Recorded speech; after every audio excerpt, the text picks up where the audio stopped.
سماج کو کیسے بہتر بنایا جا سکتا ہے تعلیم کے ساتھ؟ نہیں دیکھیں، تعلیم ہی تو یہ سکھاتی ہے، جو آپ کی ریجنل تعلیم ہے نا، وہی آپ کو یہ سکھاتی ہے کہ آپ نے اپنی سماجی ذمہ داری کو کس طرح پورا کرنا ہے۔ سماجی ذمہ داری کو سمجھائیں مجھے آپ۔ تھوڑا سا میں آپ کو یہ بتاؤں گا، لوگوں کا آپس میں رہن سہن، عام لفظوں کے اندر میں بات کر رہا ہوں کہ لوگوں کا آپس میں جو رہن سہن ہے اس کو سماجی آپ رہن سہن کہتے ہیں، کہ آپ نے لوگوں کے ساتھ کس طرح بات کرنی ہے، لوگوں کے ساتھ کس طرح اٹھنا بیٹھنا ہے، ان کے آداب کیا ہیں۔ تو ہم یہ ساری چیزیں نا، وہ مجھے لگتا ہے کہ شاید خوابوں میں یہ باتیں ہوتی ہوں گی۔ نہیں، یہ باتیں دیکھیں نا، جیسے جیسے تعلیم ہمارے معاشرے میں ان ہوتی جا رہی ہے، پہلے کے یعنی کہ اگر 90s کے دور میں دیکھا جائے تو ایک ایف اے نے بڑے بندے نے کر لیا ہے، اس کی رسپیکٹ جو تھی دوسرے لوگوں کے لیے، بڑوں کے لیے، وہ ایک ایکسٹرا آرڈینری تھی۔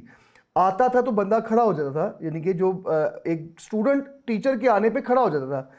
آج کل جتنی تعلیم، بی ایڈ، ایم فل جتنے زیادہ بڑھتی جا رہی ہیں، معاشرے کے اندر جو عزت ہے بڑوں کی وہ ختم ہوتی جا رہی ہے۔ نہیں، یہ جو آپ بات کر رہے ہیں نا، یہ اوورآل ہمارا جو ہے نا، اوورآل ثقافتی اور سماجی ماحول بن گیا ہوا ہے کہ ہم اس چیز کو سمجھتے ہیں کہ شاید یہ جو ہے نا، یہ توہین کے وہ زمرے میں آتا ہے، جبکہ ایسا نہیں ہے۔ اچھا، بڑے یہ خوبصورت وہ ہوتے تھے کہ کلاس کے اندر ٹیچر نے آنا، پوری کلاس نے اسٹینڈ اپ ہونا، اب یہ نہیں ہوتا۔ بالکل۔ اب تو یہاں تک کہ ٹیچر کی اتنی رسپیکٹ ہوتی تھی، میں اگر اپنے گاؤں کی آپ کو بات کروں تو جب ہم پرائمری کلاس وغیرہ میں پڑھتے تھے نا، تو ٹیچر کو کام کہہ دیتا تھا تو بلا تفریق پوری کی پوری کلاس جاتی تھی ان کے پرسنل کام کرنے کے لیے۔ بالکل، اور کوئی کچھ نہیں کہتا تھا۔ اور تھوڑی سی سے آگے میں ایک بات بتاؤں کہ گاؤں کے اندر ٹیچر کی اس طرح کی رسپیکٹ ہوتی تھی، جو بچہ نہیں آتا تھا اور ٹیچر 3-4 بچوں کی ایک فوج بھیجتا تھا کہ یار اس کو اٹھا کے لے کے، اور کسی کی کوئی جرت نہیں ہوتی تھی۔ پیرنٹس کہتے تھے آگے اٹھا کے لے کے جاؤ، اٹھا کے لے کے جا رہے ہیں، تو کسی کی کوئی جرت نہیں ہوتی تھی کہ ان کو منع کر دیتے۔